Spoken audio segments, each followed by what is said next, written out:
Could you see yourself as the CEO of Compass one day? Has always been going for the crown jewel of all these markets. I think that there is going to be radical change. There will be major changes with NAR. There's a lack of trust, a lack of faith in leadership. Do you think a lot of these brokers are saying we would have preferred go through the bankruptcy? All of the lawsuit stuff and everything else, and here we are. We are still obligated to be a member of NAR to access the MLS.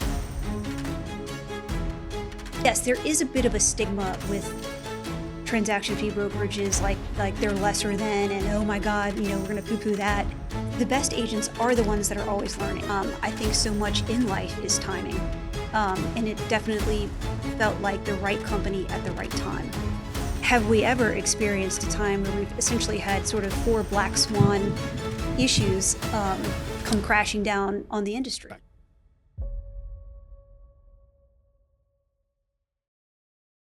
I have the pleasure today of sitting with Lacey Conway, who is the CEO of Latter Blum. Just announced a huge sale to Compass. We're going to get into that a little bit. 30 plus offices in Louisiana, Texas, South Mississippi. This company's been around since 1916. I don't know really if anybody else can say that. So congratulations on that. Number 1 in the state of Louisiana year over year. Last year, $3.6 billion in sales. I believe that's correct. 3.6. That is, but that's really just residential. That's sales. just residential. So there's Correct. other sales included in that. We're talking 20,000 plus units each year or more. Top 30 nationwide year over year. Lacey has her undergraduate at Boston University, MBA in University of New Orleans. She's on the board of United Way, and she has an extensive career leading real estate professionals here in the U.S. Mother as well. Yes, and happy to be here. Thank you. This Thank is such you. a treat. I know we ran into each other in the hallway, and gosh, so happy to connect and put a face to the name that I've always wanted to meet. Well, thank you for coming on. This is an honor for us to have you on the podcast. I'd like to get into the history of Latter Blum because not too many companies can say 1916 attached to their name. It's really incredible what's been accomplished there. When you started the company, you were an agent. Your father owned the company. Correct. Which Yes. is, I'm sure, an interesting dynamic. But just give us a little bit of the history, and then we'll get into the sale with Compass. Good. So yes, founded in 1916 in New Orleans, Latter Blum was always known as a full-service brokerage. Commercial, residential, really the leader as far as know-how and doing real estate the right way. But yes, we are such a fixture in the markets that we serve, but especially with New Orleans, such a deep history there. Really, the company has always had a philanthropic bend as well. So even the, Latter and Blum, the founders, were very generous in giving and investing in New Orleans. So we'll fast forward. My father, Bob Merrick, bought the company in the 80s. He certainly has always had more of a commercial background, industrial warehousing, working along the river. I think he felt like I think IBM came in and bought his portfolio of warehouses. And so he said he was, bored and had some money, bought the company, restructured it, and then very aggressively went out and acquired other companies. The first major acquisition was, buying a company run by a guy, Heidel Brown, in Baton Rouge. So that was the first time the company really doubled in size. My dad, since he's owned it, I think has done close to 30 acquisitions, large and small. So, we pretty much at this point, like you mentioned earlier, span from Houston, Texas, throughout Louisiana, and into southern Mississippi. I recently got my broker's license in Alabama. We'll see where that goes. Oh, expansion time. Yes. Oh my gosh. In a great market. We've, anyway, and even into the whole panhandle, lots of movement there. Lovely places to be. But through these acquisitions and expansions, it really has always been going for sort of the crown jewel of all these markets in Baton Rouge, Lafayette, Lake Charles, Alexandria, smaller markets as you go west, but really trying to capture the top companies in the market. We've always enjoyed top market share and really being a premium brand that attracts top tier agents. Were you kind of like groomed to be in real estate? You went to college and so you got your undergrad, you got your MBA. Yes. but was that like the plan? Was your dad like, hey, Lacey, I want you to be running the company someday? You know, he always threw it out there. I think I said no twice, but he always has been, healthy with the hands off. I did jump in as a sales agent, was an agent for about 10 years. And I think he really wanted me to learn by doing, and not always trying to keep me under the wing. Yeah. So was out doing sales, which was great. Then moved into management. And I think that was the point where he said, I really want you to get involved and know the company. So I feel like I've certainly enjoyed walking the talk and experiencing a lot of parts of the company, which I feel like has made it a lot easier to relate, whether it's to the sales managers who work really hard. It's a tough job being an agent, to being sort of executive leadership. So yes, he threw it out there. I think I kind of shied away, but then ultimately, as time went on, felt like it was important to know the company. Well, 10 years as an agent, he made you certainly earn it. Yes. If, his ambitions were for you to someday be in the position you are as CEO. 10 years as an agent is a long time to do that role. I think everybody listening, if they're in that role right now, would agree. Any relationship with you and, the Howard Hanna brand, who's a family operation, William Ravis, who's a family operation, like Bill just celebrated 50 years, and his goal and vision was always Chris and Ryan, his boys running the company. So any, do you guys pick each other's brains? We do. I think I feel very lucky, even Mike Pappas, who's here, who I adore, I'm Christina, talking to Mike, amazing. Today. He is a force, certainly one of my favorites. Lots of family-owned operations to troubleshoot with, groups like the Realty Alliance, which are amazing. You have that interaction where you can say it's complicated, it's running a brokerage and it's managing family dynamics. Was also a part of a trendsetter group that had quite a few parent, whether it's father, son, family relationships in running a brokerage. So I think I do feel very lucky that I've made friends with these companies and feel very comfortable relating and commiserating at times. Yeah, it does. At times, it can feel like child abuse, working with your parents. But such an incredible experience. And I know even I'm actually the youngest of my dad's 4 daughters, so I think there's always a little tinge of jealousy with my sisters that I have this are they involved special in the company, relationship and dynamic with my dad. 2 of them have their license, but none are involved in the day-to-day. Yeah. Wow, interesting. Yes. Yeah, so you got to earn it. You got to be in the position to do the job. Did any of these big independent, family-owned or otherwise independent companies, when you announced the Compass sale, yes, did any of them reach out to you like, "Hey, I thought you were going to stick it out with us. You've been doing it longer than us, 100 plus years." Did anybody give yes you... is the answer. I find, and even through the acquisitions that we've done, certainly say even we acquired a lovely family-owned operation in New Orleans, Gardner Realtors, which was another 4th generation, really steeped in culture in New Orleans. You just find that there is a bit of camaraderie with the sort of independent family-owned firms, that you feel like, isn't it great that you can be on the same team and work towards the same goal versus, kind of trying to fight it out with each other. So yes, there were some lovely phone calls to say, gosh, wish we could have gotten to the table. But, I find in my assessment and my excitement with the Compass, Latter and Blum and Compass now, it is an interesting combination of the old and new. When I think about possibly where our weaknesses are, I find that Compass is such a nice complement to that. I think going forward, and even with my conversations with Robert and the Compass team, there's an appreciation for the fact that we've operated for over 100 years and we kind of know what we're doing. And we, this acknowledgement that real estate is very local and you want to have a local feel.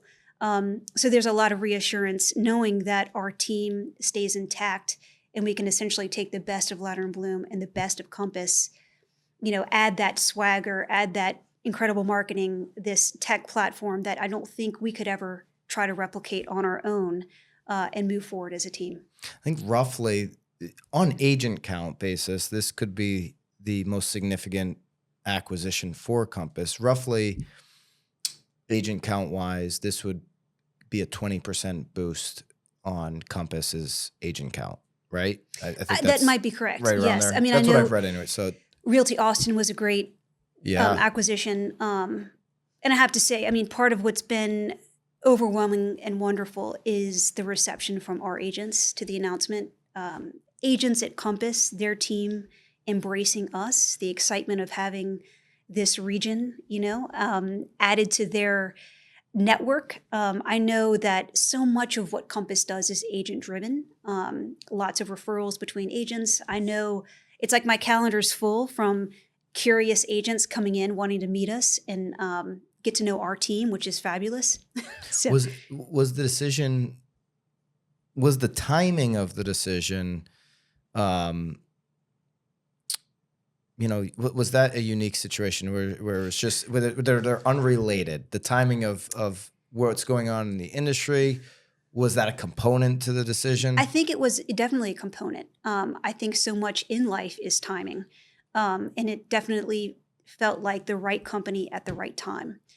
So definitely seizing that and saying, let's go. You made the decision. You're the CEO. Yes, but my father is still in the mix. And I know part of it, what's interesting, and I know, gosh, my dad, it's like this has been his baby for 35, maybe 40 years. It was a bit bittersweet for him, but then I think there was a moment when we did the announcement and we had 500 agents show up to this event. It was a moment of, okay, this was right. He's done 30 acquisitions that you mentioned. Yes. So going through that experience, he was involved in the acquisition process. What was being on the other side of the table for him, and you both going through that experience? Well, what's his negotiating style? How long was the negotiation? He's a simple man. And he, we went a little back and forth. I think he maybe had some moments where it was, I'm not sure if I want to do this. But he's old school in that he's a man of his word and he wants it straight and simple. And if we're going to do it, this is it. So when I think on the other side, Compass can appreciate that. He's not a nitpicker. He's not trying to come back and tap the well again once more. I think we made a few changes along the way, but that's fine. I think it was interesting. Certainly he was not as deeply involved in a lot of the due diligence, which was interesting for us because I definitely look at the way we bought companies and I'm going, oh my gosh, dealing with a publicly traded company is a whole different ballgame.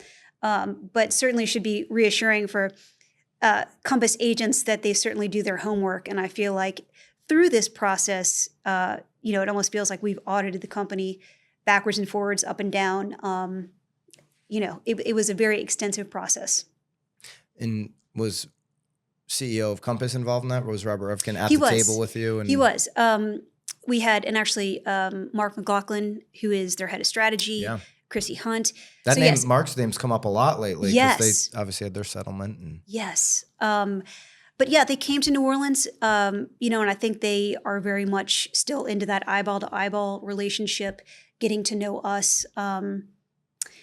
I think they still want to come in and look at more of our markets. It's kind of hard when we're that spread out to touch everybody and really get the full picture. But he was very involved. They have a great M&A team, but I feel like certainly through this, I know that team and the accounting team very well. So I'm anxious to lean in a little harder and get to know more of the team and more of the agents. What type of leader is Robert Reffkin? I can tell you, I find he's smart, yet very approachable. I think, even maybe from my standpoint where you hear about him and you see him, oh gosh, he's this big figure.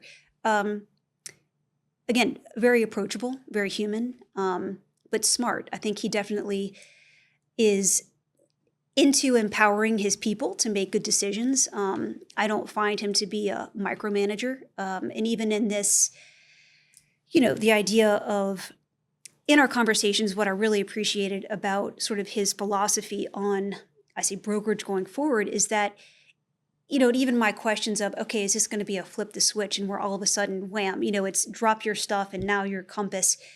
There's a fluid take to it as far as the whole point is to bring the best of the best in one place. If we say, hey, we use this and we find that this works in our markets, there's an appreciation for the whole point is just to bring what is best for the agents, what is best for the company in one spot, and let's do it. So I find him very open, very driven. I know Compass is on a very serious path to prove that they are profitable, and I think they will do it. Yeah, they were on a war path for buying companies for some time. Yes. And then you saw a definite pullback. So I think that speaks to how much they value you and your company to go make this acquisition at this time, because they haven't been on that same just path of buying companies and buying teams. And it's interesting. And I think Compass has good momentum right now. I think at a time where, even we're sitting here, we're at this conference, and a lot of interesting points about just this cloud that's over the industry right now, and the fact that Compass is flexing and being very offensive and making moves at a time where it feels like most brokerages are a little bit in neutral, and understandably so. I mean, I think it was a great takeaway from this morning. I mean, have we ever experienced a time where we've essentially had sort of 4 black swan issues come crashing down on the industry? Back to back to back. Back to back to back. And like, Stefan said, I mean, each one could have been something to derail everybody. Yeah. So it's a confusing time. I think everybody knows that we will get through it, but what will that look like? But I commend the Compass team for, even maybe a takeaway from Rich Barton, driving forward, keeping the focus, and knowing that we will get through this, and they plan on being a player. Oh, they clearly, I mean, they are a player. Yeah, obviously, right. There are Compass agents that when there was questions about, the future of Compass in terms of profitability, and I think some of those questions have certainly been answered over the last 12 to 18 months, and, they've been very strategic in that way. But there was a lot of agents that were with Compass that said, no matter what, I'm staying at Compass. The loyalty that's been built up over a short period of time. I've said this before. The loyalty that the brand Compass, and certainly that's going to, you got to give credit to the leadership on that, has been built in a short period of time. That is, it's a deep loyalty. It's deep. That agents have. It's deep. I, even in this whirlwind of a month in my interaction with Compass agents and leadership, they take agent-centric to a whole new level. And even, interesting that a lot of the organized get-togethers, we have one coming up on the panhandle of Florida, an area called 30A, which is amazing, are very agent-driven. They are coming up with the content. They like getting together, and agents show up because they know it's important. Again, a lot of companies talk about their culture and talk about what they do for the agents, but this is next level. Could you see yourself as the CEO of Compass one day? So I think Robert is the right guy for the job, Well, he's there right now. One day in the future. Is that something you would have ambitions for now that you're part of the company? I'm very open to basically wherever I can add value and wherever the company feels that I fit and can bring the most to the table, I'm open to that. Did they ask you if you saw yourself in that seat one day?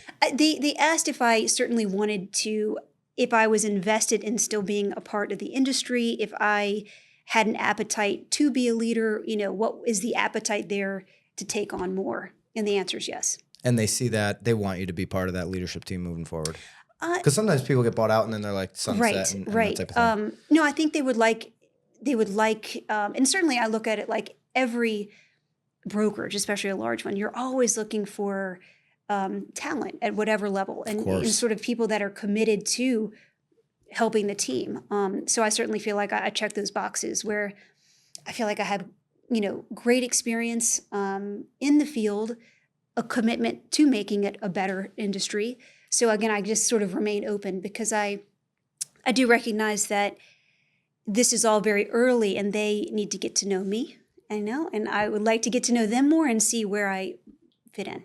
I mean, Robert's a new player generally speaking, when you look at the history of brokerages. I mean, some of these guys, I'll say guys, because it's kind of like a good old boys club to some degree.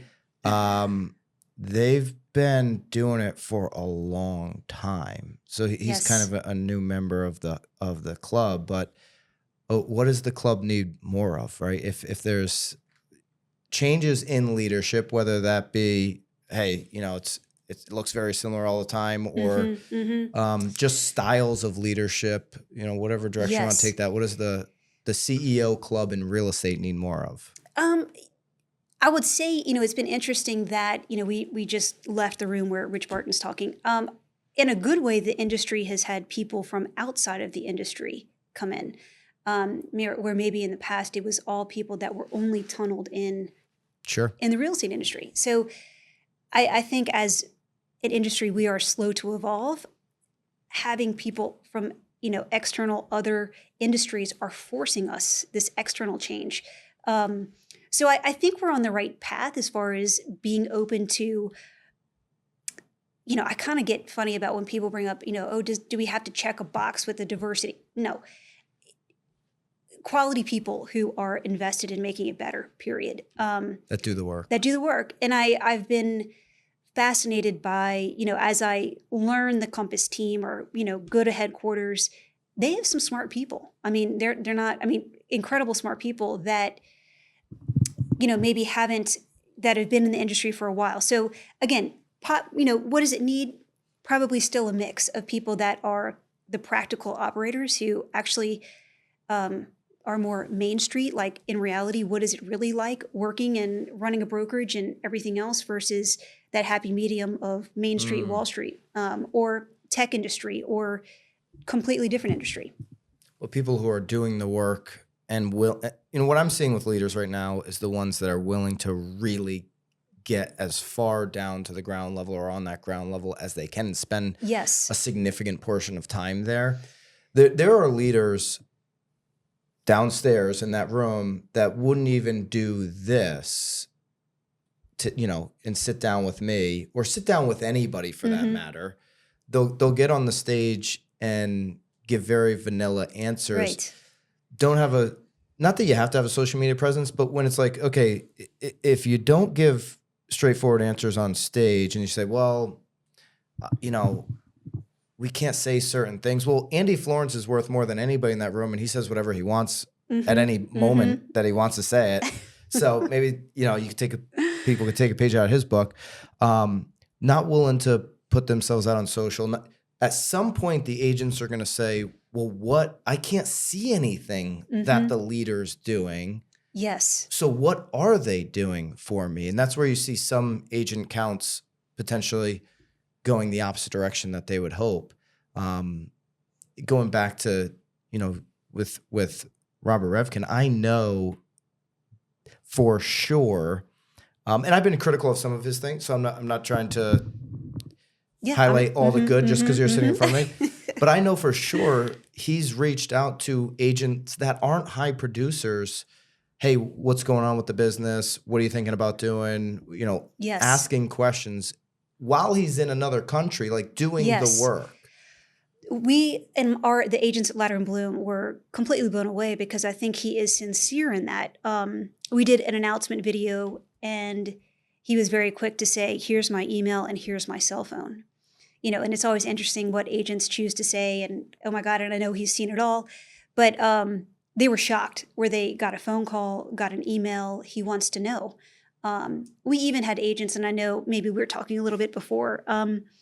We cover a very diverse kind of sampling of every price points in different markets. And I think there was a little bit of a fear with some of our agents that said, like, do they want me? Do they really want me? And it's like, oh my God, it's like, yes, they do. Sotheby's used to have that. Yes, to them a little bit. And again, I know Latter Blum has always been, a premium brand, although we cover, just a variety of markets.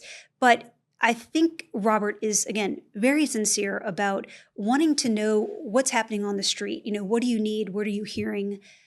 How can we help you and your business? Do you think more, whether it's Compass or another acquirer, more, you guys have been around 1916. It's unbelievable. Do you think more of these independents who are the big independents Mm-hmm. in this country that are doing such a great job are going to make a decision similar to the Latter and Blum decision? I do. It's a tough road right now. I mean, I say, and not that it's specific to independent, large or medium brokerages. There's just a lot of pressure on every model, every brokerage. But I think in particular, um, I am so fiercely loyal and defending of, and I'm irritated right now with the NAR settlement and absolutely throwing the brokers that are $2 billion and above under the bus. I mean, I want to reiterate that. Like, I don't think NAR has felt the real rage of those companies that are livid. I think if we were to put pencil to paper and calculate, what have these companies that are now, they've said, oh, here's your out, but it's a horrible out. And why can you say we're going to draw this line and protect these people and not these?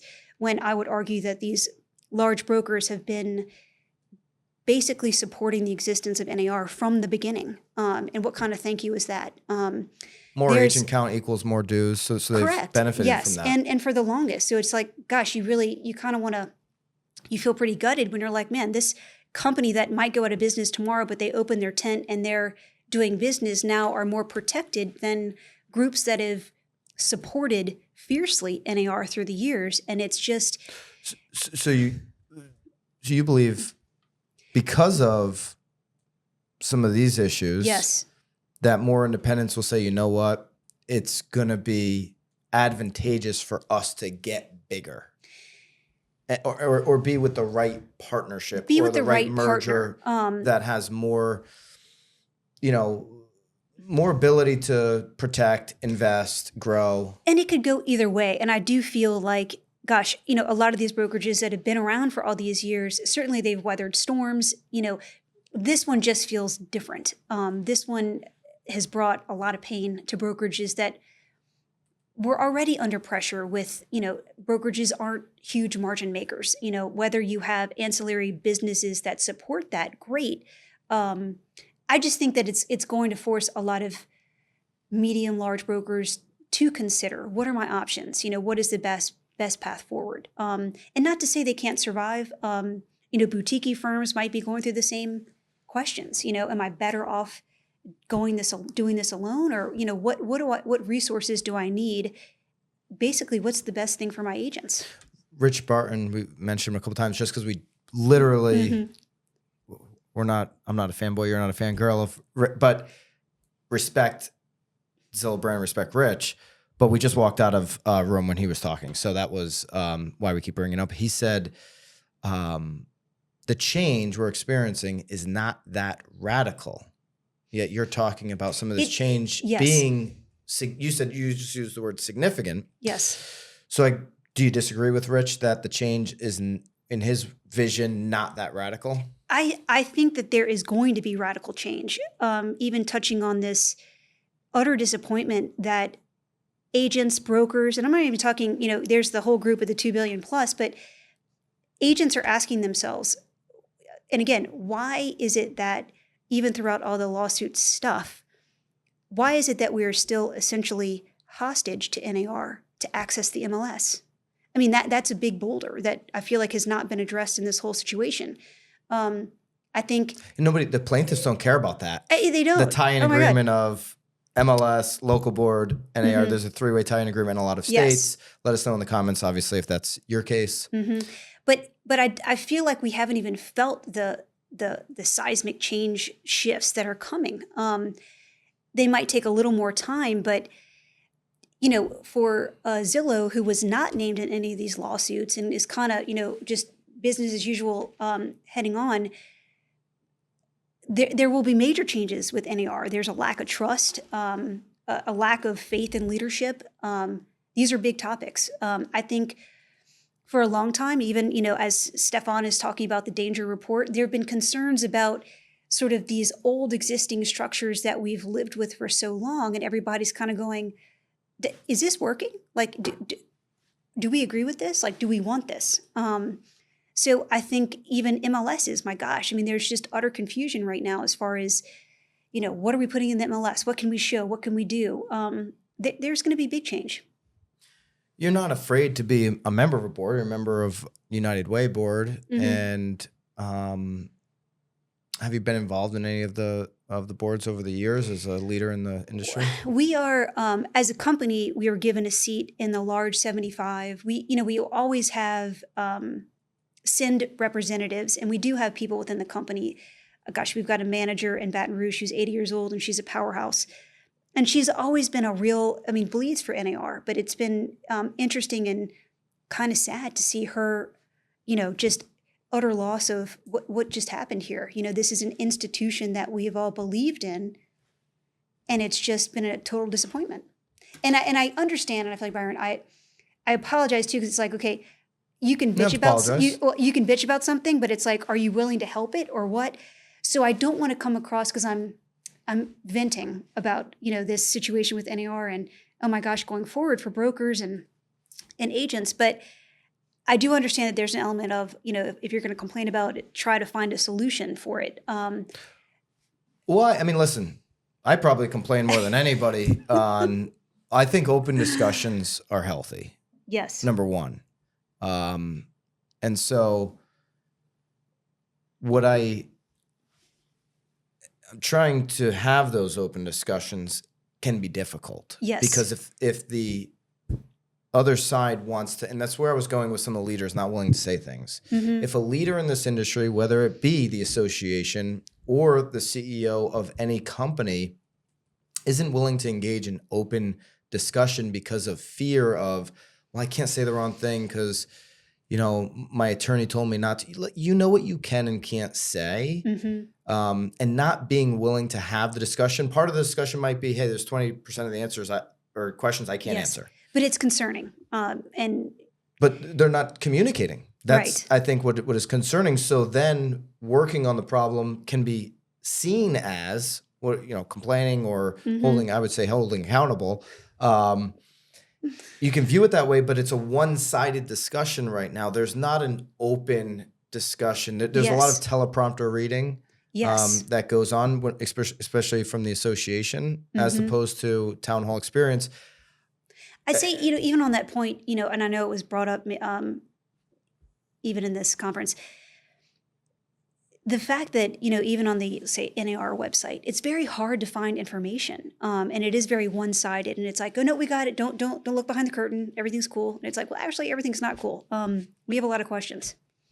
So I hear you. It's frustrating that you, are seeking answers to things, and there's a resistance and a reluctance to be upfront and honest. Yeah. At some point that doesn't work anymore. What, you had talked about the over 2 billion, under 2 billion mark. And one of the options, the only reason NAR is given for drawing that line is to avoid bankruptcy for the association, while bankruptcy has been an option for other businesses to survive and even mm-hmm. come back. Yes. Do you believe just the consensus in that brokerage community, not, you can speak for yourself or what you think is mm-hmm. a consensus, or take that any direction you want. But do you think a lot of these brokers are saying we would have preferred go through the bankruptcy, or preferred to continue to move down the legal path, mm-hmm. or option 3, I guess, include everybody in a settlement? Where do you think the consensus would be on that? I just feel like as a trade association that's gotten the sort of the reputation and what sort of NAR is supposed to stand for, it just feels like a colossal disappointment for every broker that it wasn't somewhat all-inclusive to say, we're going to protect everybody maybe up to this point. Yeah. By drawing that line, it just, feels really disappointing for the ones that were excluded. I think a lot of those brokers, I know I say for Latter Blum, we were named in a suit in Louisiana, pretty much as the only broker. We would have taken it there instead of, gone with the group. So again, I certainly don't know probably everything I need to know about the ins and outs of what the brain trust or whoever at NAR was thinking. But it just feels it feels unfair. What do you think will shake out? What do you think the future of NAR and moving forward will be? I think we need to address that question that I brought up earlier. You know, even despite all of the lawsuit stuff and everything else, and here we are still obligated to be a member of NAR to access the MLS. That's got to change. So until that changes, the future is murky and Yes. uncertain. And I think as it remains unanswered, it's fueling a lot of anger towards even more so to NAR. Interesting. We had a conversation before this. Just totally switching gears here. Unless you got more on NAR. No, I'd like to stop. That's probably enough. To stop. I'm getting amped up. Robert's not texting you right now, right? No, he probably is. I don't have my He phone. has the room bugged. Yeah, He can hear I'm already buzzing the tower. It's early. Switching gears, one of the arms of the company was, I said to you, it's in Texas, or some of your offices in Texas. I said, are some of those 100% companies? And you kind of looked at me side-eyed and said, what are you talking about? Oh my gosh. Use that word. So, and I'll give a little background to the listeners. Yes, in 2015, we bought a company based in Houston, Texas, and they're kind of all over that region, called Realty Associates, and it's a transaction fee brokerage. And I get it's funny, I guess, in the language and the way people describe, their business model, because it's incredibly simple. The agents pay a fee to join the company every year, and then basically, depending on sort of this bracket of sales price, you pay, $250 to the company, $300, $350. Okay, if it's a commercial deal, it might be something different. But it's a transaction fee to the brokerage. Even though the agents are taking the lion's share of the commission, it's not, people say 100% when you're Nothing's like, it's not 100%. Yeah. So I get it. Just, to me, it's like, well, let's be clear about what this is, because when a lot of brokerages say they're 100%, they're really not. You got a monthly fee, you've got this, and you're paying the company something. Maybe at some point you tap out and then you're at 100. But no, that company, pure transaction fee, very simple. No, so much company dollar, a new cap. It's not, there's no stock, there's no whatever. It is incredibly simple, and it's a great company. So I'm glad you said that. I bring this up kind of off the heels of that NAR discussion. There's probably a right or wrong, you tell me how you feel, probably a perception from agents that 100% transaction fee agents maybe aren't as committed to the career as There's like other a stigma agents. There's a stigma to it. They're like lesser than. Right. And so based on your experience of having really under Latter & Blum 2 models. Yes. What's the big difference between, or is there a difference between great transaction fee agents and agents on a common split? We are able to track, even sort of like transactions per agent, productivity, where we recruit from. And quite honestly, that we still grab agents at Realty Associates from, a Coldwell Banker or companies where you would think traditionally, oh, they know more because they have more support. And Houston is an interesting market, and I know Bob Hale is here. I think you're sitting front row. Yes. That company has had the unique advantage of HAR, which is so prolific with tools and training, and oh my God. So that company has taken full advantage of everything the association offers. It kind of blows my mind. Sometimes I think about other companies in that market that are supplementing the tools, and I'm like, oh my gosh. I mean, I don't know if you've ever seen the tool list and the training and everything that HAR does, but it's an association on steroids. Yeah. I mean, we had somebody from Houston Association on one of our pods a while back. They reached out when we covered, I think we were covering the primary versus the master. I can't remember. Haley, you weren't even here yet, so you wouldn't remember. But then I started doing research on that particular association. They do more than, or that particular they do more than. Yes, and so I get to talk out of both sides of my mouth, because at Latter & Blum, as the traditional broker, I get irritated by MLS's trying to up my tools all the time, because we pay for the best. And then, oh my God, why did you get this? Because we have it. But yet with Realty Associates, we've had the taken advantage of that and said, okay, we're going to go with it. So we have certainly experienced both worlds. But yes, there is a bit of a stigma with transaction fee brokerages, like they're lesser than, and oh my God, we're going to poo-poo that. No, we have found that they are, at times just as productive. I think the expectations are just vastly different. What we provide as far as support, training, and the services is so much different than it is in Texas. Is it less training? Less draining? Training.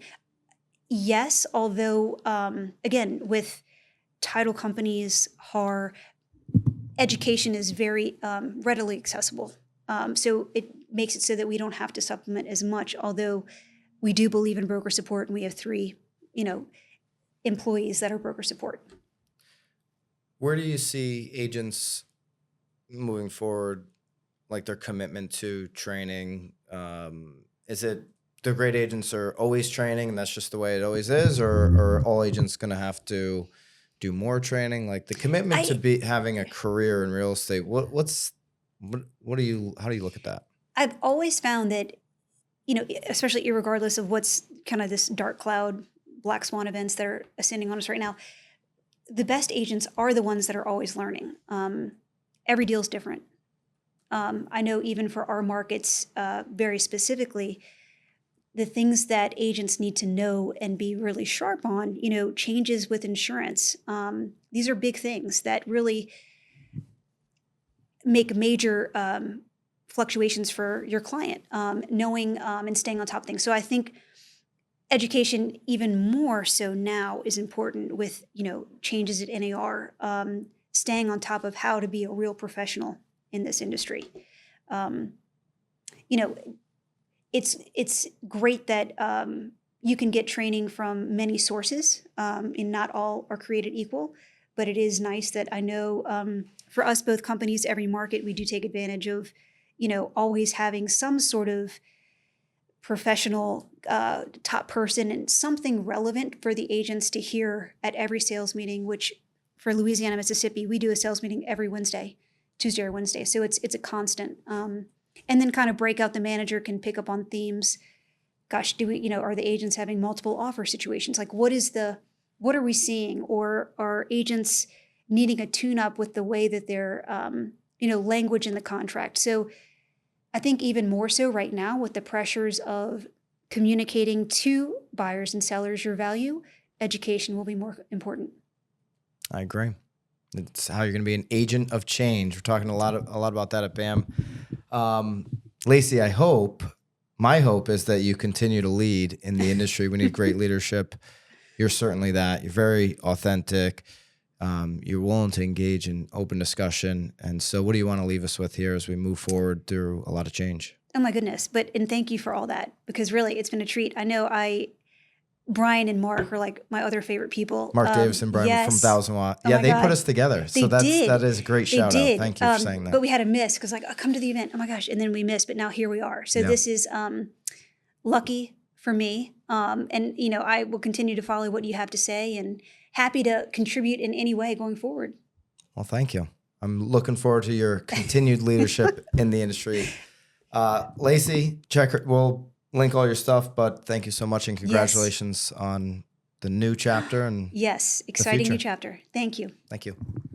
At BAMX, we listen to what real estate professionals want and need. That's why our platform is filled with sought-after courses, content, and tactical assets for your business. And that's why we launched BAMX in a box with templates and scripts done for you, delivered each Friday. The best part? It's not coming from panel pontificators who bought their followers and don't sell any real estate. It's coming from top agents, team leaders, and content creators in the industry. It's education that actually shows you how to do what you need in today's market. And now it includes editable templates and scripts so you can easily deliver that knowledge to your database. Every day, we continue to add more content into BAMX, into our private Facebook community, content that works, content that our members have exclusive access to daily. Do not wait any longer. Use code Byron and join the thousands of agents taking their business to the next level today. Code Byron for 10% off. I'll see you in BAMX.